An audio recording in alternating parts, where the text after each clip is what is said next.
We have a very special speaker tonight. I don't think I can call her a guest, though.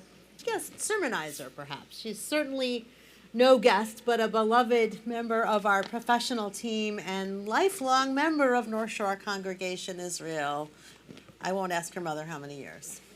You might know her as Dr. Roberta Goodman. You might know her as Roberta Lewis Goodman. Perhaps you were in youth group with her. Anyone here in youth group with her? Probably a few. You might know her as Judy Lewis's daughter, sister, as Evan and Shoshana's mom, as our brilliant director of religious education here for so many years. Some of you, maybe not all of you, might know that she is a fiercely competitive tennis player. That is really her religion. I don't know, Judaism and tennis are really tied for Roberta. When Roberta is not here, or perhaps walking her dog in between, she's on the tennis courts. She was for many years the doubles partner of her father, Maynard Lewis. They were a fiercely competitive team. And this summer, she was a member of the United States delegation to the Maccabiah Games in Israel. And I won't take away her thunder, but let's say she just rocked it. So I'm going to invite Dr. Roberta Lewis Goodman, our tennis playing, I'll say it, gold medal winner champion, to our bima this evening to speak. And yes, I think we should applaud because she did win a gold medal as well.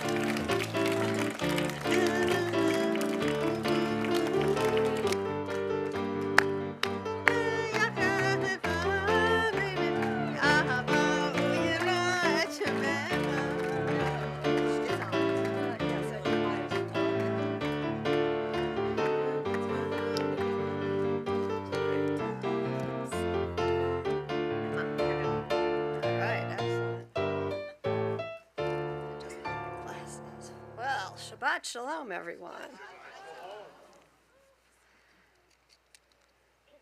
All right. Dear Maccabiah, Team USA, and Team Roberta supporters, it's gold, the color of the medal I came home with.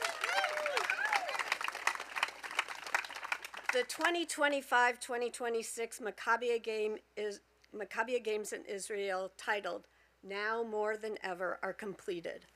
The gold medal was a bonus. The games will always be an experience that I value. So much fun, so hot, so many new friends, great people, and stories to tell. Just in case you think I forgot NSCI, one of the tours offered to Maccabiah delegates was to visit this very cool startup nation company located in one of the many skyscrapers in Metro Tel Aviv. WSC uses AI to create usable, focused video content on social media, TV, YouTube, and more, from game broadcasts to fuel the fandom for the likes of the NBA WTA, that's the Women's Tennis Association, in case somebody doesn't know that, and the NCAA. This business will be part of our 5th grade Jewish learning classes exploration of Israel today and a favored project, Shark Tank. So how did I get to the Maccabiah Games? Well, if you walked into my office, you would get a hint. You would see an autographed photo of Billie Jean King on my wall. I ball-girled for her in the very first Chicago Slims tournament held here in the Chicagoland area. All my life, I've played tennis. As the oldest of 3 girls, my dad decided he had no choice, no boys in the works, but to get me on the tennis court. And before I could read, I was taking tennis lessons. From then on, I played and continued to play competitive tennis, summer tournaments, high school D1, that's Division I, tennis at Northwestern, national father-daughter tournaments, and my day off, well, yeah, you can find me on the tennis courts for that as well. I knew one of my tennis buddies played in the Maccabiah Games with her sister. Okay, this is a little bit immodest. I'm a better player than she is, but she would tell you the same thing. And I'm older. Aha, so I knew her sister, and she came in 4th in a younger division than I would play. So I thought I had a chance at a medal. And what could be better than the experience that combined tennis, Israel, Jewish athletes from around the world, and competition? When my Jewish education team members and I are brainstorming and planning programs, they time how long it takes till I suggest some form of competition.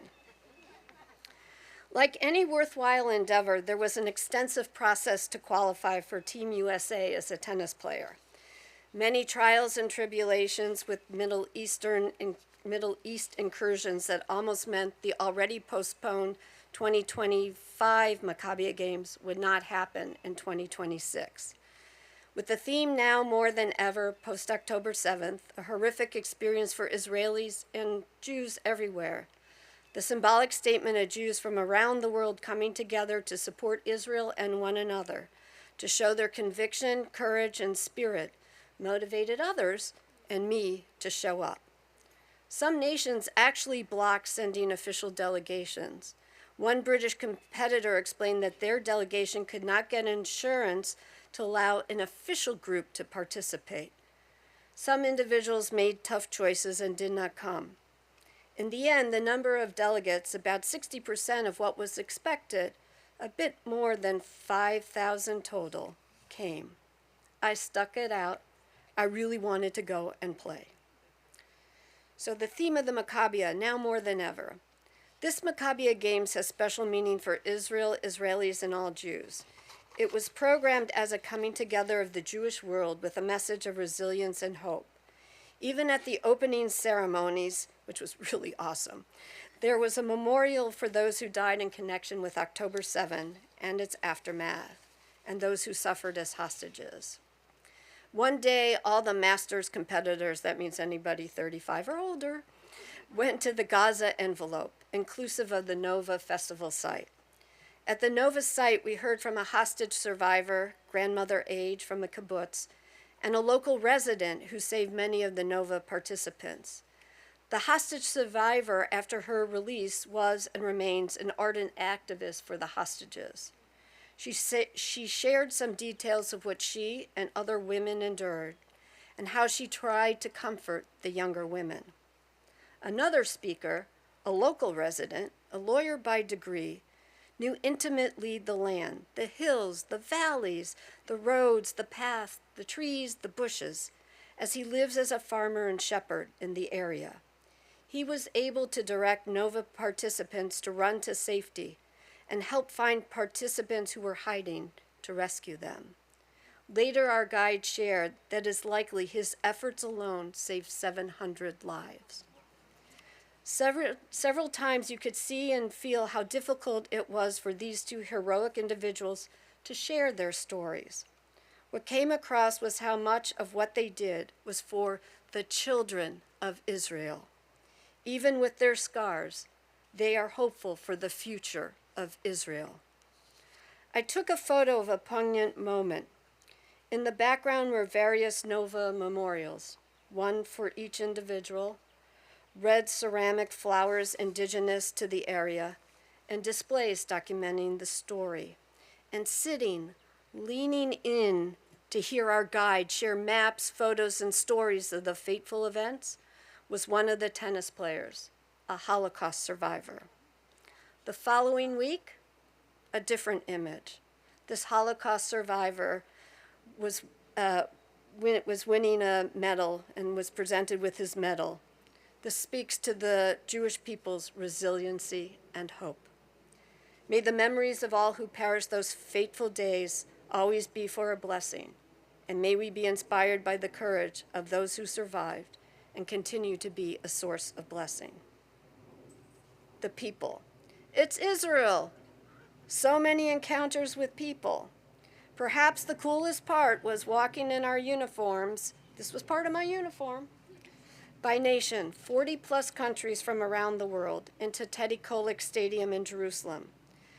The U.S. flag was on the large screen behind us as our delegation of 900 marched onto the stage to a sold-out crowd. 5,000-plus Maccabiah delegates walked across that stage. Whether on the courts, in the hotel, on the numerous bus rides to and from the tennis courts and everywhere else, or at all Maccabiah events, I learned more about Jewish life from young and old, those near and far.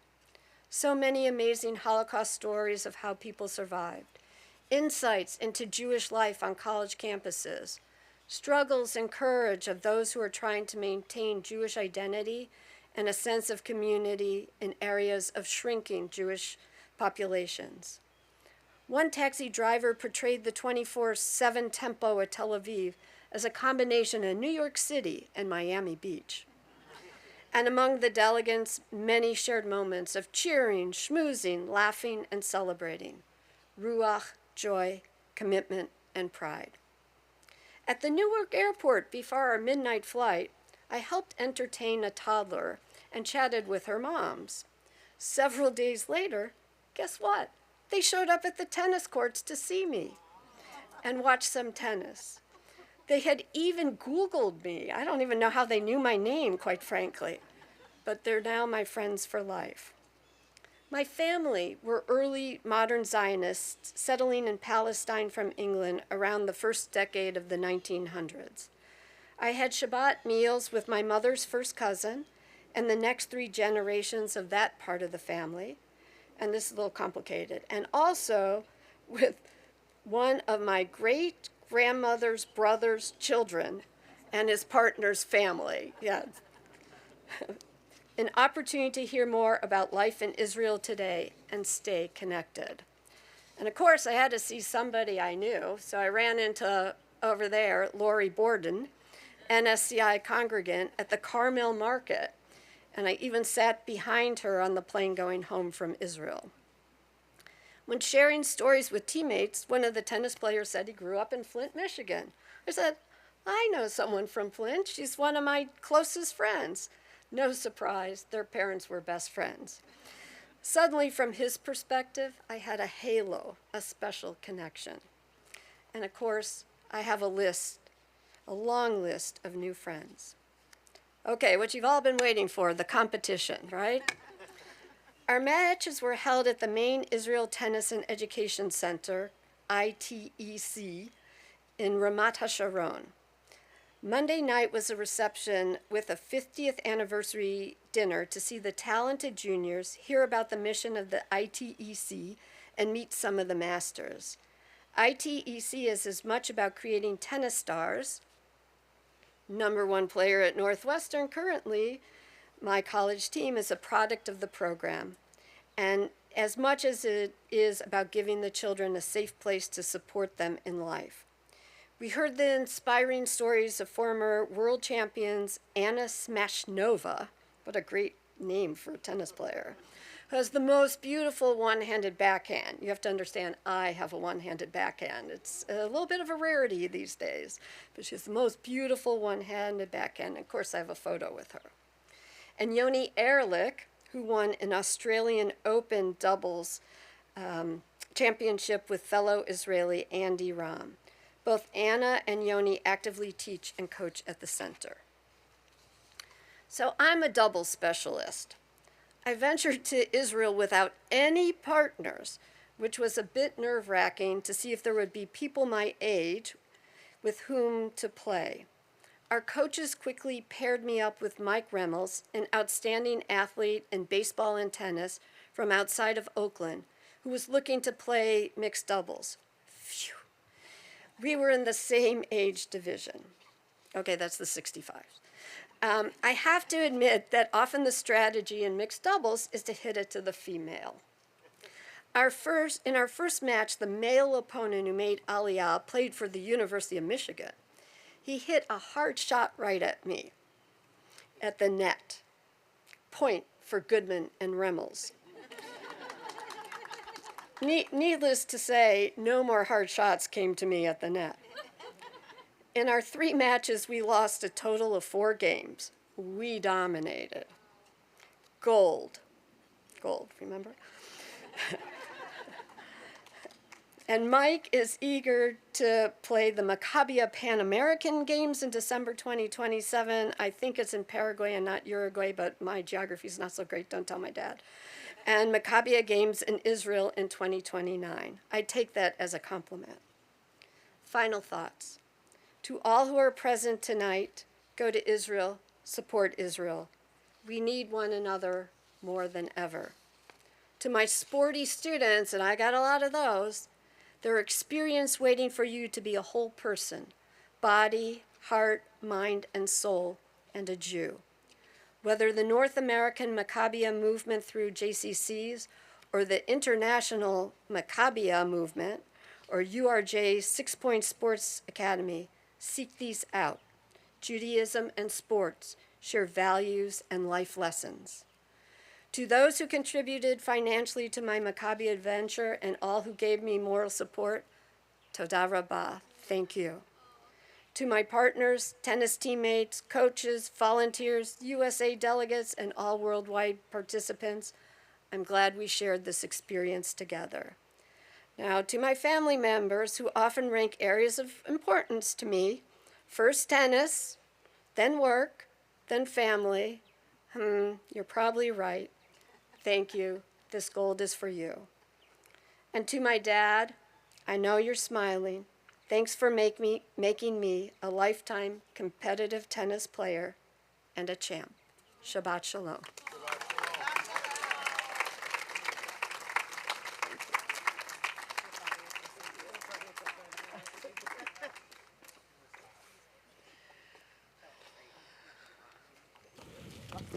Wow. I can see your father's face right about now as I watch your mother's face. Your mother's imagining what bad joke you would have said, but it beaming with pride. Well, thank you, Roberta. Really inspiring and lifting us all up with your experiences. And Mazal Tov on the gold. Just amazing.